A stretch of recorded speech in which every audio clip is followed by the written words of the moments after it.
Hola, ¿cómo les va? Es un placer para mí estar hoy con ustedes. Les agradezco mucho, sobre todo a las autoridades de NeuroLilly, por la invitación a debatir con mi amigo, el doctor Arauz, acerca de si debemos cerrar el foramen oval permeable en pacientes con eventos cerebrovasculares que son mayores de 60 años. Como ustedes saben, a mí me toca hoy eh, debatir por el sí, tratar de convencerlos de que sí debemos cerrar el foramen oval permeable en pacientes mayores de 60 años. Así que estos son mis disclosures y ya enseguida les voy a contar eh, cuáles son los forámenes ovales que sí o sí tenemos que cerrar y qué es lo que pienso acerca de los pacientes que tienen más de 60 años y por qué tal vez deberíamos cerrar los forámenes ovales en estos pacientes. Entonces, vamos ya a hablar de cuáles son los forámenes ovales permeables que debemos cerrar.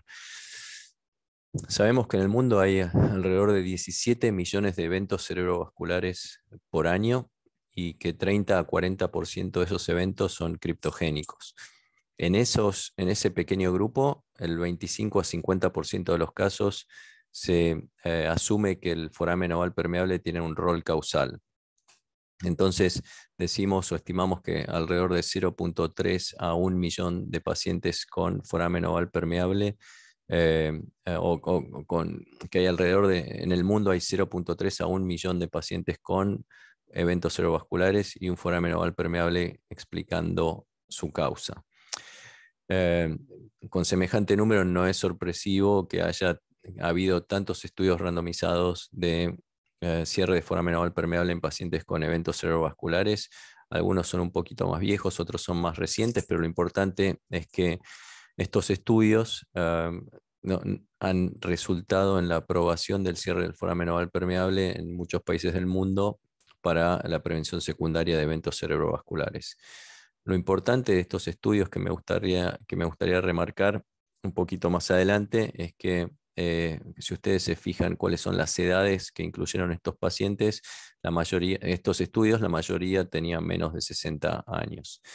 Lo importante de estos estudios es que cuando uno analiza todos los resultados juntos, vemos que hay un 59% de reducción del riesgo de eventos cerebrovasculares isquémicos asociados con el cierre del foramen oval permeable.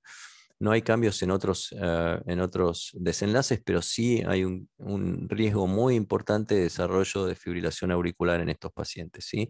Es una nueva fibrilación auricular que no existía antes del cierre del foramen oval permeable. Pero si uno se pone a analizar exactamente cuáles son los pacientes que deberíamos cerrar en base a los criterios de elegibilidad o de criterios de inclusión-exclusión de estos estudios, vamos a analizar los 4 que mostraron resultados favorables para el cierre del foramen oval permeable.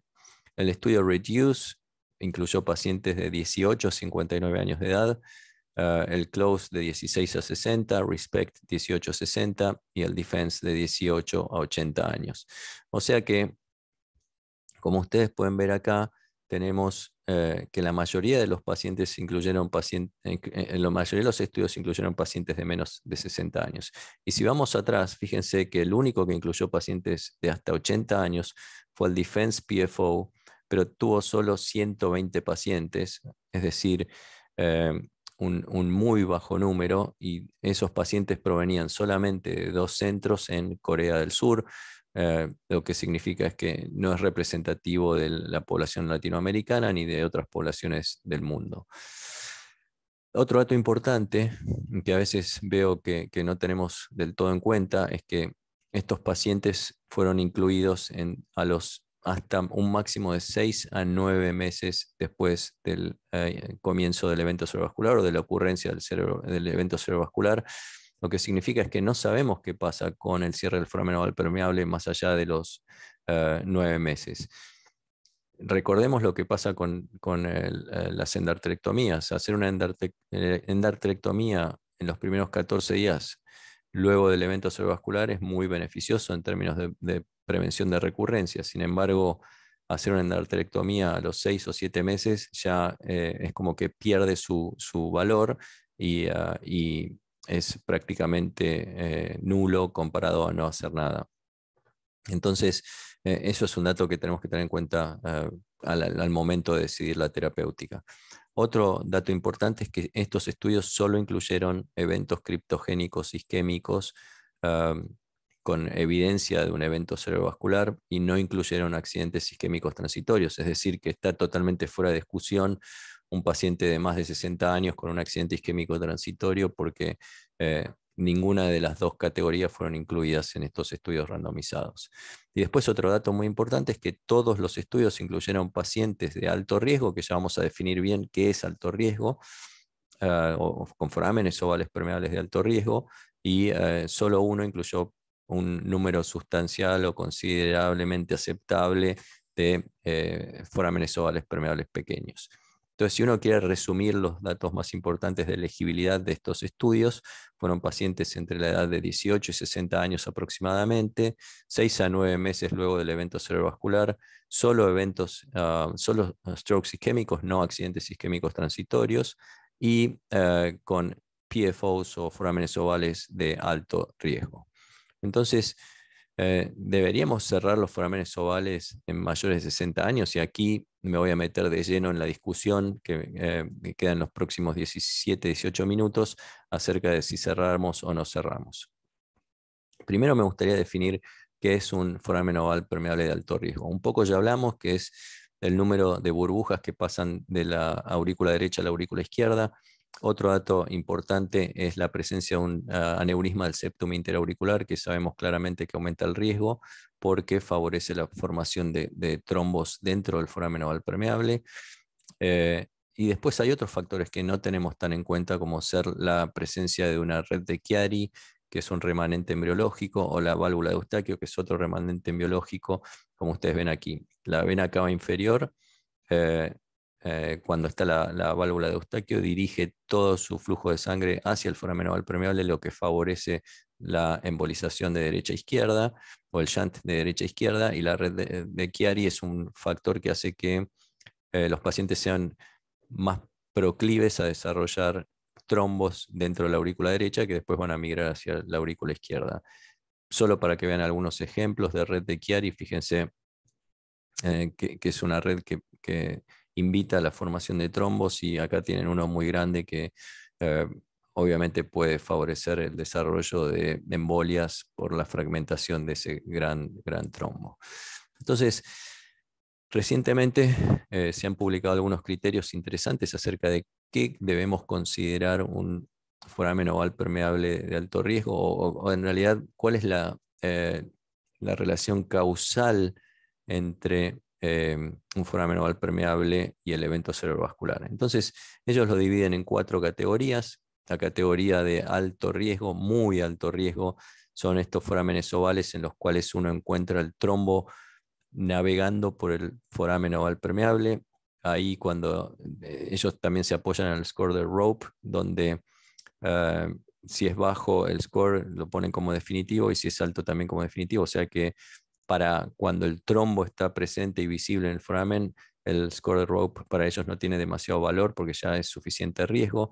Si están interesados en saber más sobre esto, recientemente revisamos más de 300 casos de pacientes con foramen oval permeable y un trombo en el foramen, que está publicado en la International Journal of Cardiology, y lo pueden buscar ahí. Si no lo encuentran, se los paso con todo gusto, donde analizamos cómo deben ser tratados estos pacientes, y no les voy a adelantar cómo, así pueden leer el artículo directamente, eh, y cuáles son los factores asociados a mayor mortalidad.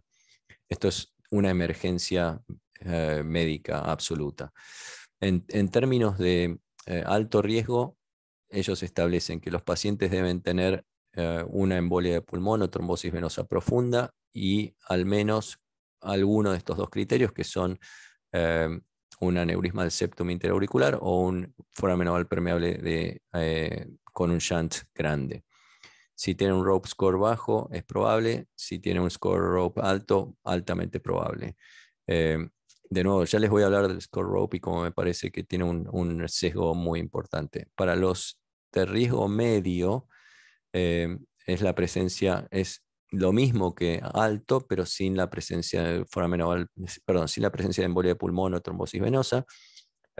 Y después para los de riesgo bajo es un shunt pequeño, que ahora vamos a ver cómo lo definimos, sin la presencia de un aneurisma del septum interauricular. Una cosa que hay que aclarar es que este score o este modelo todavía no fue validado. Entonces, ¿cómo clasificamos el tamaño del foramen oval permeable de acuerdo al número de burbujas? El estudio Closure usó un límite de 1 a 10 para establecer que es pequeño, pero fíjense que el Reduce usó 6 como punto de corte para bajo riesgo. Después los dos van desde 10 a 25 o 6 a 25 para determinar cuál es el riesgo, y severo es siempre más de 25 burbujas. O sea que cuando veamos más de 25 burbujas o más de 10, yo les diría, tenemos que tener en cuenta que es un foramen oval permeable de alto riesgo, porque es moderado a severo en su tamaño, moderado a largo.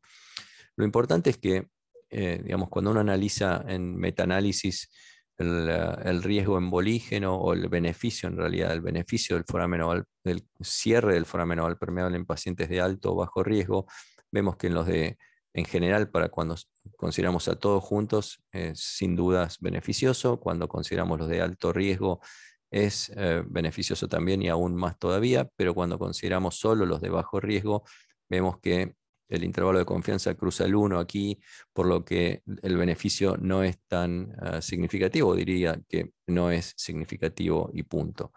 Entonces, ¿significa esto que no debemos cerrar los forámenes de bajo riesgo? Y les diría que esto viene de metaanálisis y la verdad que es evidencia fuerte, pero no terriblemente fuerte.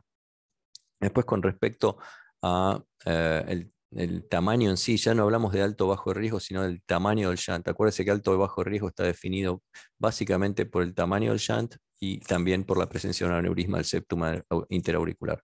Pero acá, cuando analizamos solo el tamaño, pequeño contra moderado largo, en el estudio Reduce, que es el que usó el device de Gore, fíjense, 77 pacientes con pequeños forámenes ovales, 43 en este grupo de antiagregantes plaquetarios, y cuando uno hace un análisis de interacción, ve que no es significativo, por lo que los resultados generales que se vieron en el estudio Gore de Reduce aplican en general también a forámenes tanto pequeños como moderados y grandes. Cuando uno ve los intervalos de confianza, y esta es una salvedad que me gustaría hacer siempre, hay que tener en cuenta que parecen demasiado grandes y que tal vez la falta de significancia estadística en este análisis de interacción esté relacionada con el bajo número de pacientes, relativamente bajo número de pacientes que tenían un foramen pequeño. Pero si tenemos esta duda, después cuando uno analiza resultados tomados a nivel de paciente individual, de estudios randomizados, pero metaanalizados todos juntos, de nuevo, la interacción en cuanto al tamaño del shunt no es significativa, lo que también sugiere que en pacientes con shunts pequeños, algunos posiblemente puedan beneficiarse.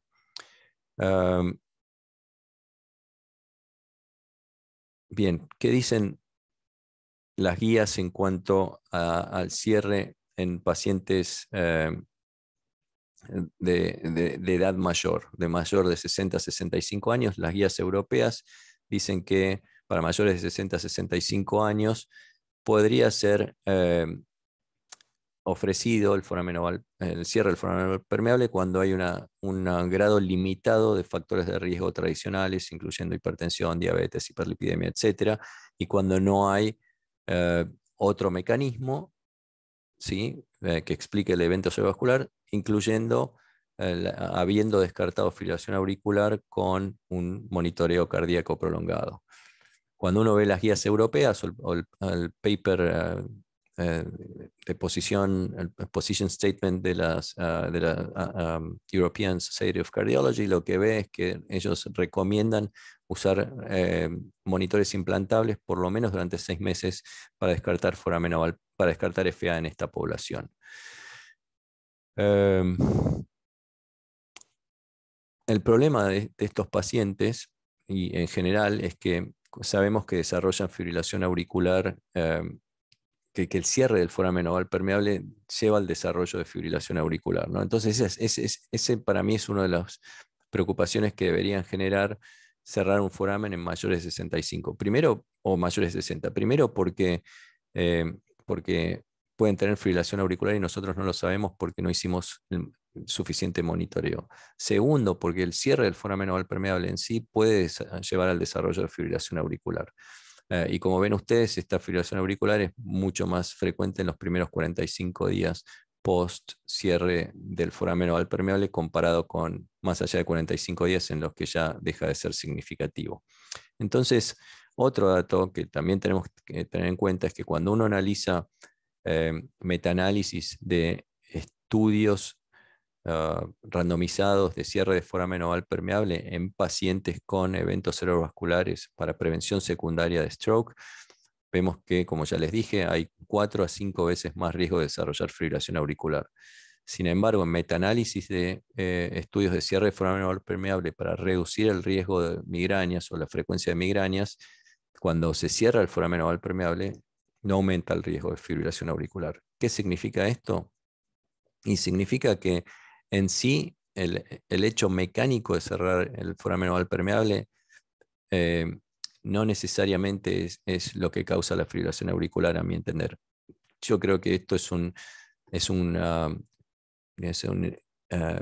un juego entre el cierre y la presencia de factores de riesgo vasculares y sobre todo la edad, ¿sí? Porque la gran diferencia entre los estudios de migrañas y los estudios de stroke es la edad de los pacientes y la presencia de factores de riesgo asociados. Entonces, a tener en cuenta en el momento de cerrar un foramen oval permeable en pacientes de mayores de 60 años es que podemos favorecer el desarrollo de fibrilación auricular.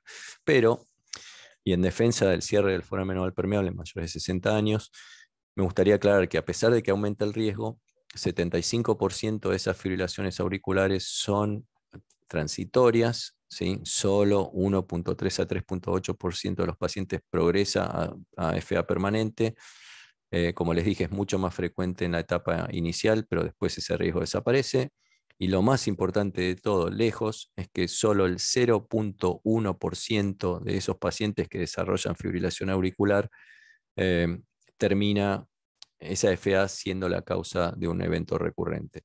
Entonces, piensen, dentro de los pacientes que se cierran el foramen oval permeable, el riesgo de desarrollar fibrilación auricular es más alto por el cierre, pero no es tremendamente alto en términos numéricos. Y de todas las FA que encontramos en esos pacientes, 1 de cada 1000 termina en una recurrencia. Con esto le quiero decir es que está bien, es posible que desarrollen FA, pero la FA es transitoria y en general, por lo que sabemos, asociada a muy bajo riesgo de recurrencia. Bien, entonces, ¿por qué pienso que es importante que cerremos el foramen oval permeable en pacientes de mayores o mayores de 65 años? Primero, porque en general ese foramen oval permeable, y esto como concepto general, es bastante parecido al que encontramos, por ejemplo, en menores de 65 años. Fíjense, la prevalencia de foramen oval permeable en menores de 65 años que tienen un evento cerebrovascular isquémico es 40%. En mayores de 65, la prevalencia es 35%, o sea que no es una diferencia muy significativa, y esto proviene de un estudio de Oxford, de la corte de Peter Rothwell, en la cual analizaron 416 pacientes. Más importante todavía es que la prevalencia o la proporción de forámenes ovales moderados a grandes es también no es estadísticamente significativa en términos de diferencias con respecto a la de menos de 65 años. Fíjense, 26 contra 32%. Puede ser que haya un problema de poder estadístico aquí, hay que digamos, aceptar eso. Pero lo importante en esta cohorte es que no hubo grandes diferencias en factores de riesgo vascular o comorbilidades cardiovasculares.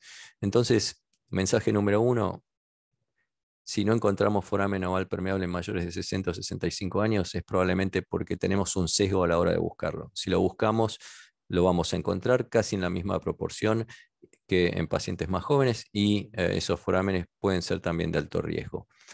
Y de hecho, cuando en este mismo estudio de Oxford compararon el riesgo de recurrencia de stroke en pacientes menores de 65 y mayores de 65 separados, eh, con respecto al rol del foramen oval permeable, lo que vieron es que el foramen oval permeable en menores de 65 no estaba asociado a mayores tasas de recurrencia, pero sí estaba asociado a mayores tasas de recurrencia en mayores de 65.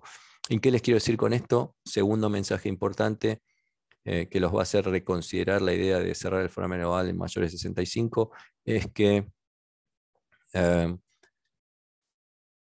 el foramen oval permeable no solo es prevalente y no solo es de moderado a gran tamaño, sino que también la mera presencia del foramen oval permeable se asocia a mayor riesgo de recurrencia.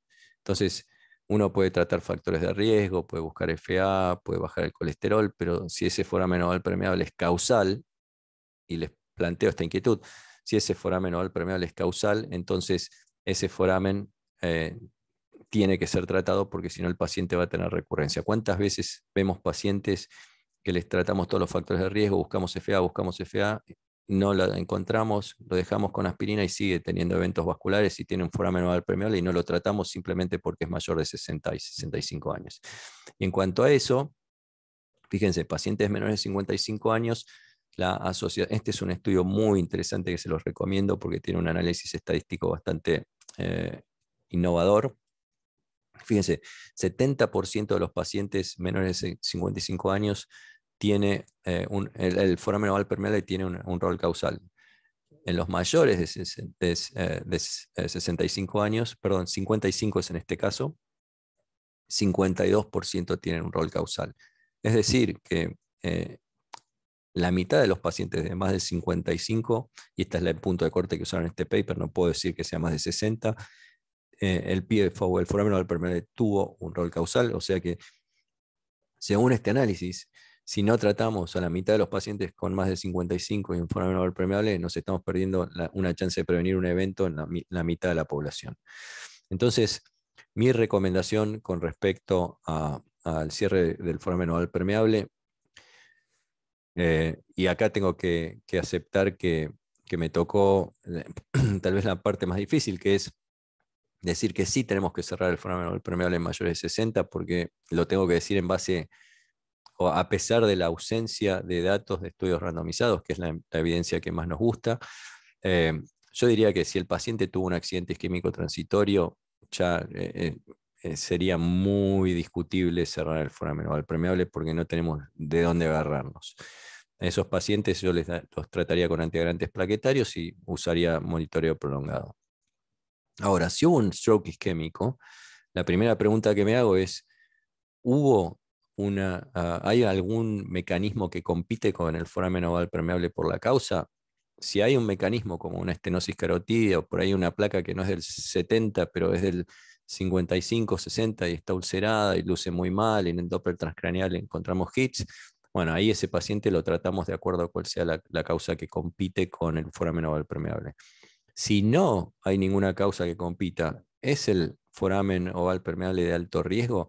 Y yo sé que les dije que hay algunos de bajo riesgo que se pueden tratar, pero yo no trataría uno de bajo riesgo o un pequeño foramen oval permeable en una persona mayor de 60 años. Entonces, mayor de 60, sí o sí les diría que el criterio debería ser alto riesgo, que significa más de 10 burbujas o la presencia de un aneurisma del septum interauricular. Si no es de alto riesgo, a ese paciente yo lo trataría con antiagregantes plaquetarios y seguiría buscando FA. Si es de alto riesgo, entonces lo monitorearía al menos por 4 semanas para estar seguro que ese paciente no tiene FA y no va a requerir anticoagulación. Si, uh, si ese paciente no tiene FA después de 2 holters de 14 días o alrededor de 2 semanas, dentro de lo posible, si es posible hacer esto, hay lugares donde no se puede y uno tiene que conformarse con 24 o 48 horas de holter.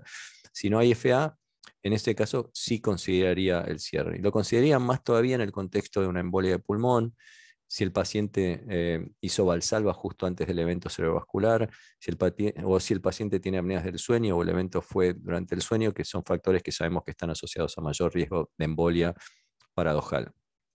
Y para cerrar, les quería contar que con el doctor Arauz estamos haciendo este estudio que se llama IMPROVE, que es un registro global de pacientes con foramen oval permeable y eventos cerebrovasculares, ya sea stroke isquémico o accidente isquémico transitorio. Que se hayan cerrado el foramen oval permeable o no, no hace falta que hayan cerrado el foramen oval permeable. Hasta el momento tenemos unos arriba de 1.550 pacientes representativos de distintas poblaciones alrededor del mundo, con 62 sitios participando y más de 23 países como tiene aquí. Así que si piensan que pueden estar enterados en participar en este registro, los invitamos a hacerlo. Pueden contactar al doctor Arauz o me pueden contactar a mí.